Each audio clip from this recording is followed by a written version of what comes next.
ऐसे एक आम है, आम का वृक्ष है, पर वृक्ष के डाल में और पत्ते में स्वाद नहीं आएगा।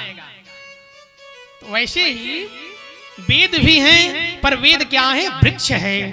निगम कल्प तरोर गलितम फलम, और उसमें जो वेदांग हैं, उपनिषद हैं, यह सब शाखाएं हैं, और उन शाखाओं में पुराण रूपी फल लगे हैं 18।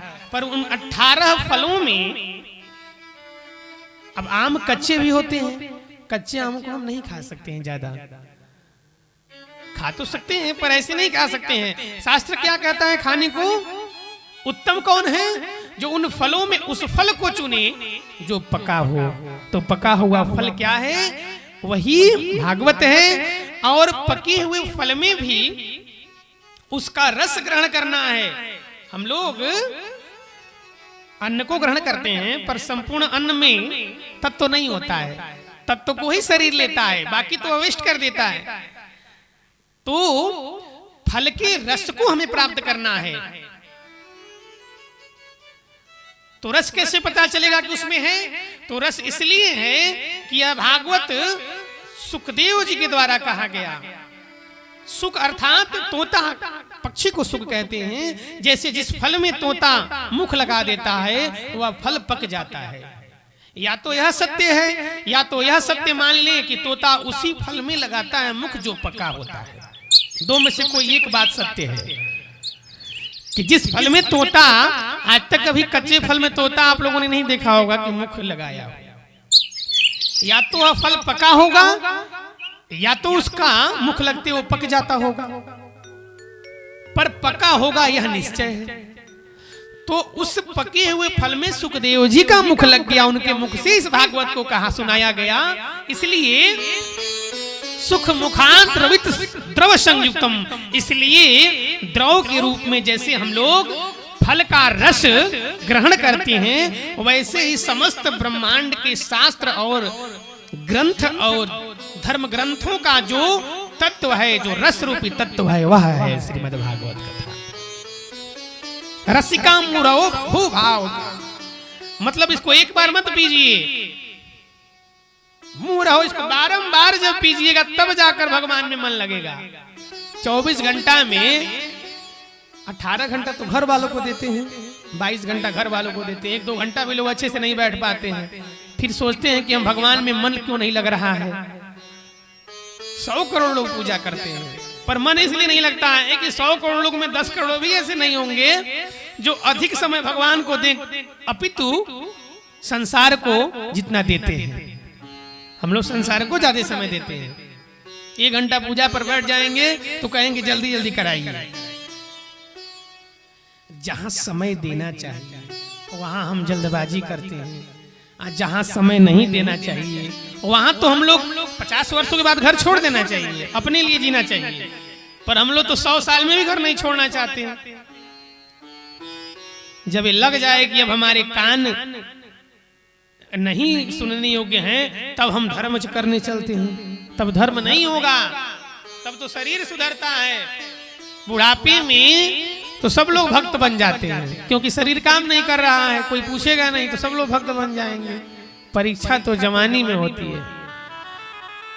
4 रोटी आप का भूख हो, आपके पास 6 रोटी है, तो 2 रोटी को देना दान नहीं कहा जाता है। दान उसको कहते हैं कि जो आपका है 4 रोटी उसमें से दीजिए।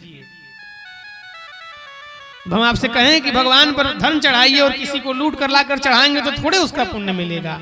धनात धर्मम तथा सुखम, धर्म भी धन भी जब धर्म का होगा तभी उस धर्म का लाभ मिलेगा। तो धन भी अपना ही चढ़ाइए। इसलिए आज कह रहे हैं आत्मदेव ब्राह्मण से गोकर्ण जी की, हे पिताजी ये कई बार पुत्र बना, आप किस मोह में पड़े हैं? आप इस शरीर की बात कर रहे हैं। ये शरीर आज चला जाए तो इस शरीर को कोई 10 मिनट भी घर पे नहीं रखता है। कितना भी सुंदर शरीर हो उसको जला दिया जाता है। कितना भी मानने वाला व्यक्ति हो, कितना भी अच्छा आपका पुत्र हो, आज तक कोई ऐसा नहीं मिलेगा पुत्र जो किसी के मरे हुए इस शरीर को घर में पैक करके रखा हो। इसलिए किस शरीर से आप प्रेम कर रहे हैं, किस पुत्र की बात कर रहे हैं, उस पुत्र की बात कर रहे हैं। अरे ये तो आपका कर्म था, आपने पुत्र प्रकट किया, पर आप उससे आशा लगा लिए हैं कि पुत्र हमारा हमें इतना करेगा, इसलिए हम दुखी हो जाते हैं।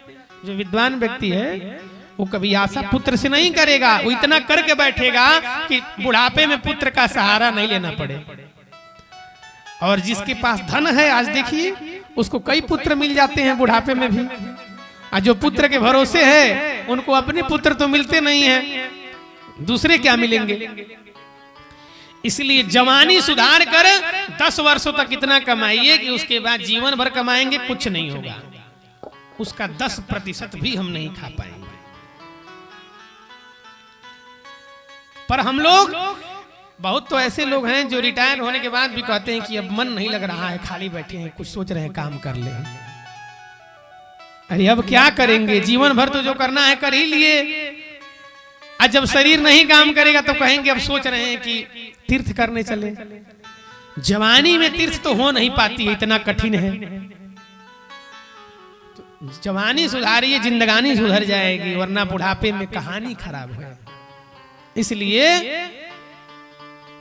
यह भागवत बुढ़ापे का सुनने वाला कार्य नहीं है, इसको सबको सुनना चाहिए, नौजवानी में सुनना चाहिए। पर विडंबना यह है कि लोग ये समझते हैं कि ये केवल तभी सुना जाता है जब हम गया होकर आए, जब पितरों का मुक्ति करना हो। गया के पहले कहीं आप ही चले गए तब क्या होगा, तब तो पितर वहीं के वहीं रह जाएंगे। ऐसा कुछ नहीं है, यह भागवत सब कुछ देने वाला है।